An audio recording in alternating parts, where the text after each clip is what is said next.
Selamat berjumpa kembali dalam layanan audio Sahabat Seperjalanan. Hari ini adalah hari Selasa 4 Juni 2024. Tema renungan saat teduh kita dengan judul Makin Memberi Makin Bertambah. Firman Tuhan terambil dalam Kisah Rasul 20 ayat 34 sampai dengan ke-35. Kamu sendiri tahu bahwa dengan tanganku sendiri aku telah bekerja untuk memenuhi keperluanku dan keperluan kawan-kawan seperjalananku. Dalam segala sesuatu telah kuberikan contoh kepada kamu bahwa dengan bekerja demikian aku harus membantu orang-orang yang lemah.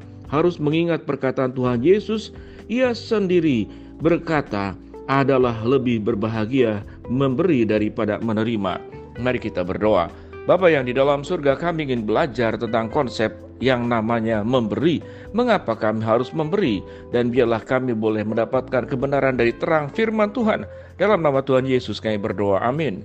Shalom sahabat perjalanan yang dikasihi Tuhan. Tema yang cukup menarik, makin memberi makin bertambah. Rasanya sebagian mungkin tidak setuju dengan statement dan kalimat ini. Yang jelas makin memberi adalah makin berkurang. Mana mungkin? Yang namanya memberi adalah mengeluarkan apa yang ada pada kita kepada pihak lain. Berarti makin berkurang, bukan makin bertambah. Yang benar adalah makin menerima makin bertambah. Mana mungkin makin memberi makin bertambah. Mari kita belajar kebenaran firman Tuhan di dalam hal ini. Mari kita belajar pertama-tama dari Tuhan Yesus sendiri sebelum kita belajar dari Rasul Paulus. Apakah Yesus tatkala makin memberi makin berkurang? Tatkala Yesus datang menjadi manusia, apakah kemudian keilahiannya, ketuhannya menjadi hilang? Tidak. Tatkala Tuhan kemudian datang memberikan dirinya, Tuhan Yesus mati di atas kayu salib, apakah kemudian ada yang hilang dalam dirinya? Tidak. Tidak ada yang hilang di dalam dirinya. Karena semua pemberian yang berasal dari Allah yang diberikan kepada kita dengan keteladanan Kristus, setiap pemberian yang keluar dari kita sesungguhnya tidak akan berkurang, karena yang kita terima pun itu berasal dari Allah. Jadi artinya di dalam diri kita tidak pernah punya apa-apa. Semua yang ada pada diri kita adalah berasal dari Allah. Jadi artinya kalau Tuhan berkenan dan Tuhan memerintahkan berbahagia memberi dan daripada menerima, maka Tuhan bertanggung jawab. Karena tugas mau memberi dan kita tidak punya apa-apa, maka Tuhan tidak hanya memerintahkan, akan dititipkan kepada dirimu. Setelah dititipkan, engkau berbagian memberi dan sebagian menjadi milikmu sendiri. Itu konsep daripada memberi. Jadi pemberian yang diperintahkan oleh Allah karena kita memang tidak punya apa-apa. Semua yang ada pada diri kita itu berasal dari Allah. Suatu Tuhan memerintahkan berilah, maka itu tanggung jawab Tuhan. Supaya engkau tetap bisa memberi, maka Allah terus akan mencukupkan untuk kebutuhan dirimu dan untuk kepentingan engkau bisa memberi kepada orang lain. Pemahaman teologi seperti ini harus kita miliki. Mari kita belajar dari Rasul Paulus.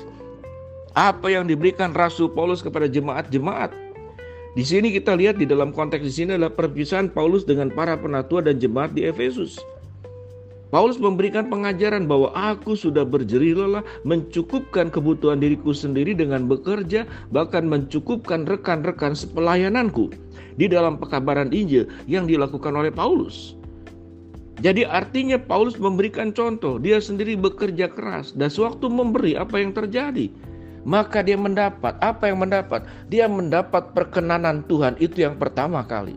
Sewaktu memberi karena ini adalah perintah Tuhan, maka kita sewaktu melakukannya, kita menjadi berkenan di hadapan Tuhan.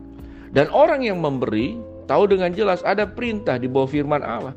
Kita harus bekerja keras, mengerjakan bagian kita, selain kita percaya kepada berkat Allah yang bisa diberikan kepada kita. Jadi Tuhan memberikan berkat disertai juga dengan tanggung jawab mengelolanya, disertai juga dengan tanggung jawab engkau harus bekerja. Tuhan bisa memberikan engkau di atas kerja kerasmu. Tuhan bisa memberikan engkau di atas usahamu. Sewaktu kita berusaha, lalu ada dapat timbal baliknya, itu pun berasal dari Allah. Karena kalau Tuhan tidak berkenan kepada pemberian yang diberikan itu, Tuhan juga bisa memutus berkat itu kepada dirimu sendiri. Dengan demikian sahabat seperjalanan, memberi adalah sebuah perintah. Sewaktu kita memberi, maka kita mendapat. Mendapat apa? Mendapat perkenanan Tuhan. Bertambah apa? Bertambah bagaimana kebaikan Allah itu disalurkan kepada orang lain.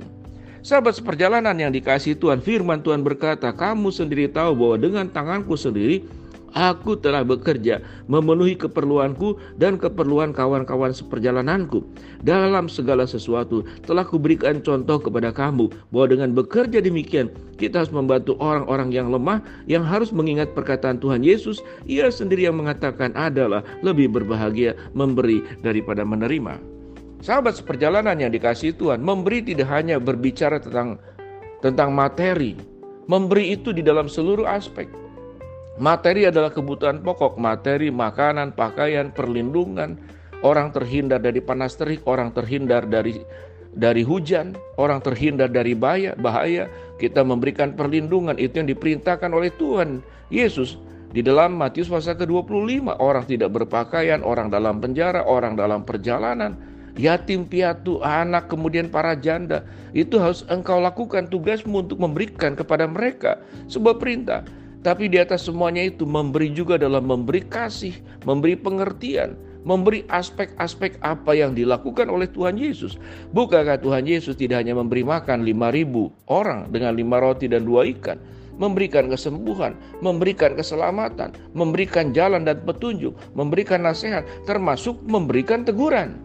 Tujuan daripada semua pemberian pada akhirnya agar manusia hidup di dalam jalan kebenarannya, agar manusia tetap mendapatkan keselamatan dan hidup yang kekal di dalam Kristus Yesus. Itu tujuan daripada memberi. Sewaktu kita memberi, kita menerima. Menerima apa? Bisa menerima berkat kembali, tetapi menerima banyak faedah. Bagaimana kita bisa mendapatkan kemuliaan Allah dari apa yang kita lakukan? Kita bisa mendapatkan bagaimana melihat orang-orang menjadi percaya kepada Kristus. Orang-orang kemudian terhindar dari kesesatan di dalam perjalanan hidupnya. Orang-orang bisa mengenal kebenaran firman Allah. Bukankah itu mendapat? Apa yang kita dapat? Sukacita tatkala pemberian yang dititipkan Tuhan kepada kita. Apa yang kita dapatkan? Kita mendapatkan perkenanan Tuhan. Kita juga mendapatkan sukacita karena kita sudah memuliakan Allah lewat hidup kita. Dan kita juga mendapatkan sukacita karena sewaktu memberi, Tuhan menitipkan. Semakin memberi banyak, Tuhan titipkan juga lebih banyak kepada kita. Sampai akhir daripada hidup Rasul Paulus. Maka tugasnya adalah hanya memberi, dan memberi sampai kemudian kematiannya. Kehidupannya setelah menerima anugerah pertobatan, panggilan dari Tuhan. Dan Paulus bagaimana disertai menerima banyak hal yang berasal dari Tuhan. Maka seluruh kehidupannya sama seperti Paulus mengatakan, bagiku hidup adalah Kristus dan mati adalah keuntungan. Sehingga baik hidupku maupun matiku semata-mata aku hanya lakukan hanya buat kemuliaan Tuhan. Dan itu yang dilakukan oleh Paulus. Sahabat seperjalanan, bagaimana aplikasinya dan implementasinya buat kita semua? Setiap kita yang sudah terbiasa memberi, biasanya orang tersebut akan menjadi orang yang bekerja keras. Tatkala dia memberi, dia akan punya hikmat bagaimana mengelola keuangan. Tatkala memberi, Allah akan menambahkan. Karena perintah Tuhan memberi tidak mungkin engkau dengan tangan kosong. Dengan usahamu yang diberkati oleh Allah dan dengan cara Allah memberkati engkau, mencukupkan engkau supaya tabungan di dalam hidupmu, apa yang engkau pegang di dalam hidupmu, itu dicukupkan sehingga engkau diberikan kemampuan untuk terus bisa memberi di dalam semua aspek sebagaimana yang dijelaskan tadi. Tidak hanya kebutuhan fisik, kebutuhan spiritual, kebutuhan masalah kejiwaan, seluruhnya adalah buat kemuliaan Tuhan. Mari kita berdoa. Bapa dalam surga, terima kasih buat kebenaran firman Allah yang kami pelajari, supaya kami makin memberi, justru makin bertambah, dan Tuhan dimuliakan lewat hidup kami. Hamba-Mu berdoa buat sahabat seperjalanan yang sedang sakit, Tuhan jamah sembuhkan. Sahabat seperjalanan yang sedang menghadapi masalah, Tuhan bukakan jalan. Sahabat seperjalanan yang sedang berdoa mengharapkan sesuatu, Tuhan kabulkan dengan cara dan waktu-Mu yang terbaik. Di dalam nama Tuhan Yesus kami berdoa. Amin. Shalom. Bermakin memberi, makin bertambah. Amin.